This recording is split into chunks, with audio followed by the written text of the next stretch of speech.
Yeah, that's right. I said it. Yoga is overrated. It's a long time coming. I've addressed this topic. I'm starting to finally veer more into um, what goes on in the new age, and I have a lot to say on it. And before you click away, I'm going to say yoga is overrated because one, it is, and two, it's not for the reasons you probably think. It's not for the reasons, at least, that you may even know. Um, and I have some really strange views on what's going on because the whole thing is just strange. For me, it's just very weird to see what the New Age does with these concepts from other religions without any understanding about them. I probably know more about them than the people who most Americans who practice yoga and Westerners who practice yoga. And on the other thing, it's just very trendy because there are other stretches and exercises that are have great results or just as good as results as yoga. So in my saying is it's overrated, I'm not saying that it doesn't have benefits. But I am saying that people are going into it for very superficial reasons that without much understanding, and it doesn't make any sense. I just think people just follow what they hear is a good stretch or makes you feel better because we live in a land of confusion, as the band Genesis put, not with the same context of the song. And we also live in the land of ignorance and babies, spiritual babies. Us Westerners are very educated in terms of the material world, in terms of getting degrees, but when it comes to matters of the heart and the mind and anything metaphysical, all we can think about is our little pop psychology self love. Well, if it makes me feel good, it must be right. Okay, and so people get into yoga without even understanding what it's about.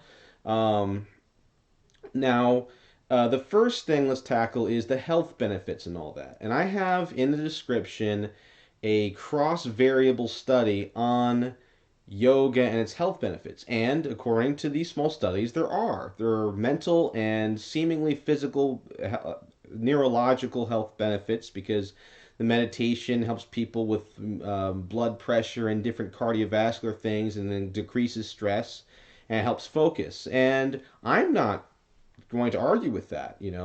But here's my problem: there are other similar exercises that might be better, such as Pilates. Okay, Pilates is a core. It's more strenuous, but it's a core exercise system in which there's a little bit of weights going on there, and the idea is to build up your muscles so that you have a good core foundation so that you're naturally in a better posture and you don't have all of the problems. And it's also very good for mental focus and things like that. Another thing is there's other kinds of meditation, even from India, okay? There's tantric and there's yogic and there's so many different schools of thought. And right here on this channel we do meditation and although the Western meditation from the Christian side of things hasn't been studied, the people here definitely experience great peace from the prayer, and I know personally that I'm quickly changing into a much more peaceful version of myself, and I definitely have a lot less stress than when I first started getting into it. So the problem is that why does yoga have this monopoly on meditation and stress relief and all that? Heck, cross country running has insane results, with the endorphins going through the body, and then there's problems with there's been cases. I know a few personally, but in the study I linked, there seems to be cases of people hurting themselves in yoga positions. Is such a thing called overstretching, and some people are kind of concerned with that, especially if you're an athlete. Overstretching can actually kind of create a chronic problem, which or add more problems, which can happen there. Okay, here's one more particular technique for the back and for like relaxing muscles and different things. So it's called One second, pulling it up right here. Alexander technique. Okay, it got popular through an ASMR video, and it was a technique created by an actor where you were more mindful of how you're sitting and your posture, and now it's starting to be applied to other things like just disciplining your life and things like that. And some people say it may have more promise than chiropractors because chiropractors often manipulate the bones until you have kind of a relief, an effect, whereas the Alexander technique teaches you how to coordinate your muscles so that you feel in a better balanced posture, and there's all kinds of great benefits. So in terms of this secular reason as to why you have to do yoga, and I even hear doctors and all these big brouhahas constantly talking about yoga, I just think it's a trend and I think it's misunderstood.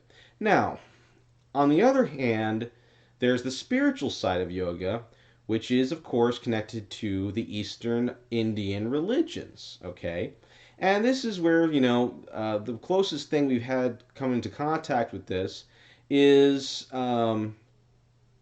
essentially then the Woodstock generation, right? It's the um, it's the what happened there with the drugs and the rebellion against the status quo, etc., so forth, with the hippies, and that also tends to suck people into that. But the problem with that is, and this is why you should come out to my broadcast as a kind of a trailer of that. Um, the problem with that is the people that were getting into the yoga and the Indian religion, what they thought were are not acknowledged by the actual practitioners of these religions to be very serious people at all. They do not consider using a substance to get yourself into a mental state true enlightenment or true, um, spiritual progress in the religion. Okay, and this just shows how superficial things are. So, for example, let me show you some pictures. Now, this is a famous Jivan Mukta, basically an enlightened person in Hinduism, and she is well known. They're known to keeping to themselves, but she got famous anyway, and she's considered a holy woman, and she seems to be in a state of peace. Okay, now would she fit into a Woodstock concert? Oh yeah, people would think she's cool. She's got the long hair. Even some of her quotes are kind of far out, man. The quotes of her from what people have written down is how every path leads to the one, and self-realization, um, and love your own body and respect everyone as equal to your own body, and that sounds pretty far out, man. Right. And then you have here's another one, another cool looking guy here, another holy man. Liberation is the realization of the identity of the Jiva and Brahman, which I understand what that means, but I'll save that for a broadcast or two. This is attained when the mind takes on the form of Brahman, right?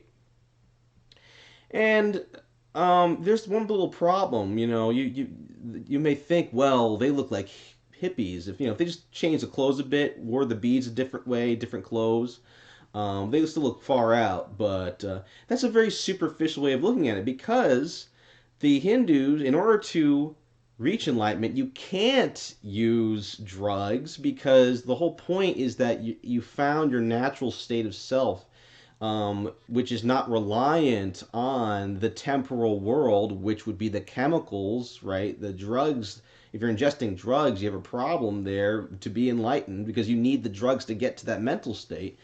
The other thing is they are sexually abstinent, okay, which is quite different from the hippie understanding of enlightenment and being cool and vibing and grooving and all that. And a lot of the new age continue that thing. And on top of that, you know, these people that they endure great hardship, and the whole point of um, universally in most religions, the whole point is that you can be at peace when you're under great suffering. If the point is that these people could stay peaceful when they're being tortured. Now, that's not very ethical to test that out, but can we really say that, uh, we would be at peace if we were tortured or meditating at the top of a mountain, freezing to death, which some of them do? That's pretty hardcore. So, there's that, and then there's also great interior purification, right? So I mentioned sexual abstinence. Well, how many of these hippies and New Age and people that do yoga all the time look in the mirror and ask themselves or laugh at themselves and say, I was a real jerk. I flipped that person off in traffic, or, I've been really selfish, or I just need to forgive that person over there, or I need to love enemies more, or I need to be more understanding of that person I have a different political opinion with, and I need to, all of that stuff. That's usually not really in the category they use. That's why I think a lot of people reach for the drugs.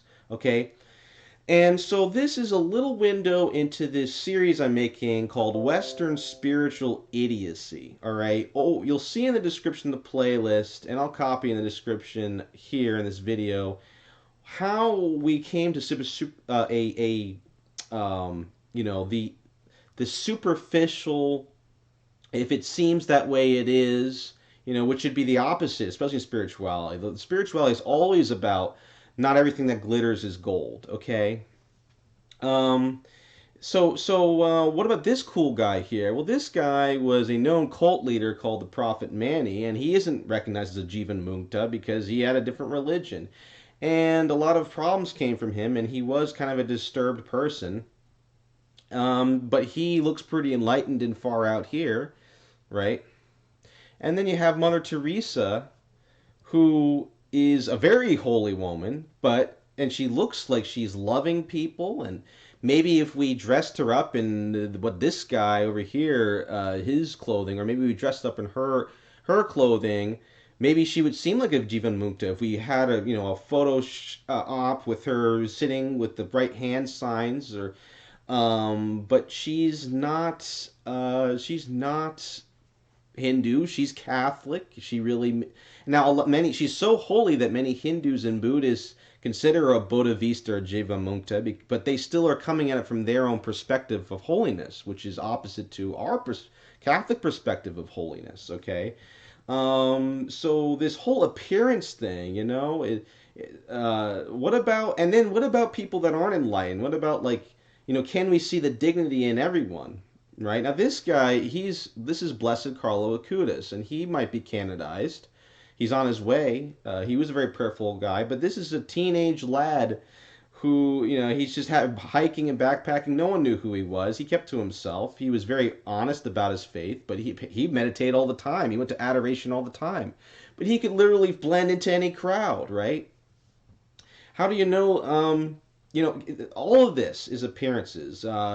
And then on top of that, why do we only look up to people that are holy? Why don't we try to find the good in people we run across that may not be at our level, or people that we disagree with?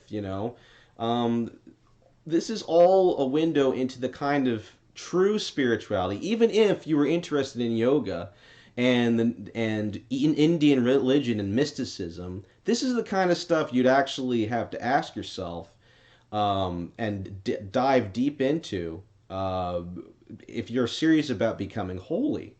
So, and then of course, there are, in terms of yoga, there's another guy I have to mention. His name is Aleister Crowley. I didn't put his picture up here, but you can look him up. He created his own religion called Thelema, which is basically a religion, syncretic religion, which justifies having tons of sex and drugs. He did yoga, and he considered himself the godfather of the New Age, and I do consider him one of the first hippies.